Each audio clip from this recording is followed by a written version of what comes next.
Border forces and armed police units deployed in the counter-terrorism grid have been directed by the Central Security Establishment to prepare and administer a new training module on the Taliban and its modus operandi to the troops in view of the emerging scenario following the Islamic militia taking over Afghanistan. News agency PTI reported on Sunday, stating that the fall of Kabul to the Taliban last month may have a serious bearing on the security situation in India. The ground forces and the intelligence setup have been asked to update both their strategy, tactics, and combat syllabus on the new geopolitical situation in Central and South Asia and its grave security implication on India's border and the hinterland. The directive issued by the security establishment a few days back also envisages a scenario where infiltration from across the border from Pakistan on India's west and illegal entry of terrorist operatives from open fronts in the east may increase, including that by foreign terrorist fighters. Officials in the Central Security Forces and intelligence wings acknowledged the new developments that have taken place in the neighborhood after the Taliban swiftly took over almost all provinces of Afghanistan last month following the US military retreating from their 20-year war in that country launched after the 9/11 terror attacks in 2001 in their country. A senior officer told PTI that the existing training module of border guarding forces like the BSF and SSP, state police units, and those involved in counter-terrorist duties like the CRPF and Jammu and Kashmir police have an existing title, Changing Dynamics of Border Management. This included information on the Taliban as well, but it was not updated. That's being added through open source authentic information and others available in a classified manner to us. And the focus is the developments of the last 20 years that took place in the aftermath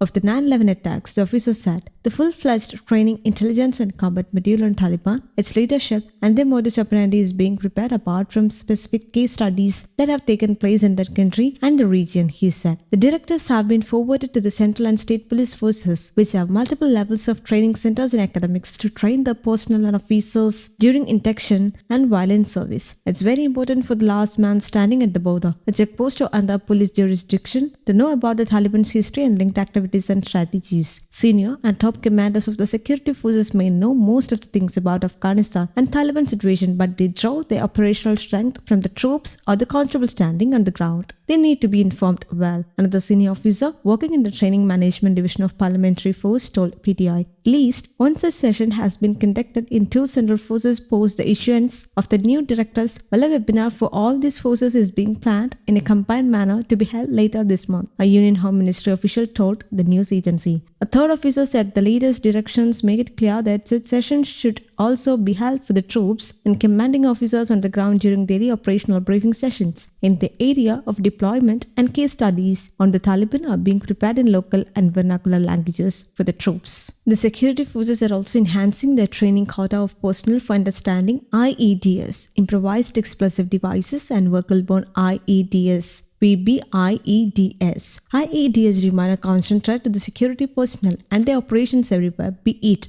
anti-Naxal operations or counter-terrorist duties. However, for those deployed in the Kashmir Valley knowing IEDs and VBIEDs, their detection and crippling is very important post the Afghanistan development. One of the officers cited above said and referred to the fatal and non-fatal casualties suffered by the NATO forces from IEDs in Afghanistan. News Desk Kaumudy Global.